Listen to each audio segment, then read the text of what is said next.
Rachel, the other pedagogical leader, and myself have been really interested in the Reggio Emilia approach to education in Italy since the beginning of this century anyway. I've been following that interest. We can't do the whole of what they do, but what we've decided to do was to try one aspect of that, namely to have the children and the teachers engage in an investigation, a whole centre investigation. One of the important statements that we live and work by is Daisies philosophy, and in that philosophy we say that investigations is a hallmark of Daisies curriculum. Investigation is sort of like a joint concept that the whole of Daisies, Te Pihinga and Te Purapura and Northern Ropuiti delve into and investigate and explore a concept, an idea, a question where there's really deep learning, and it follows the tamariki's thoughts and the kaiako, sort of offer opportunities for further learning and exploration around it, and you never quite know where it's going to go, but there's this constant drive to learn more about it and to record that learning and that journey of the investigation.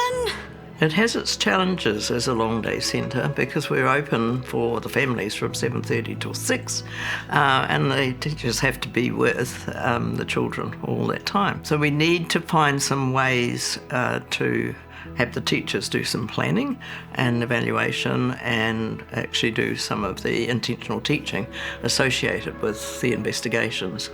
So we've divided the centre into 5 groups with 3 teachers in each of them. Each of those small groups is allocated 2 hours per week when they can sit down and plan, they can do some documentation, they can contact the parents, they can set up an actual intentional teaching time and run it in those 2 hours. We do have a key teacher system, and so those mini groups of teachers that work together on how they're going to take an investigation forward, to work with their key children primarily. Once they've started planning some actual pedagogy, if you like, some ways that they're going to open up the inquiry and have the children start to explore it, research it together, then they will take that forward for a month, 2 months, 3 months in different ways.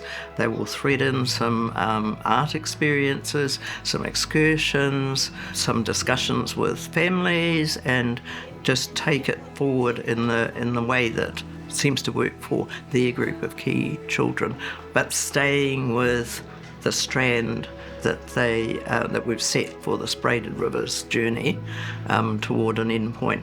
Our investigation this year has been for ngā toi, the arts, looking at how children build connections with the arts. From this, we've sort of been working with ngā tamariki on how art can show your identity and who you are and how you're feeling. And our next step we're looking at is each individual tamariki making a collage with a picture of themselves that's sort of focusing on ko wai o, who am I, and how art can be an expression of self-identity. Around about spring the following year, or a little bit earlier, we stopped the investigation, say, let's gather up the threads. We're going to write this up and present it in a booklet, which we give to the parents and the children at Christmas. About the time the booklets are being designed and presented, the teams are starting to explore a new concept that's been put to them for the following year's investigation. It's very exciting for the parents and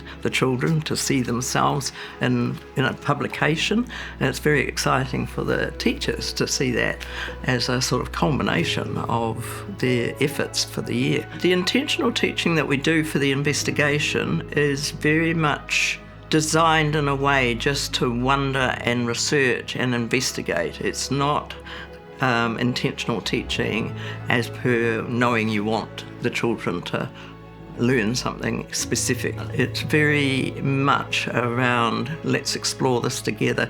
We're a team of researchers, adults and children. Te Whāriki actually sets as one of its main strands in our curriculum exploration, and that's what we do. We explore, we don't instruct.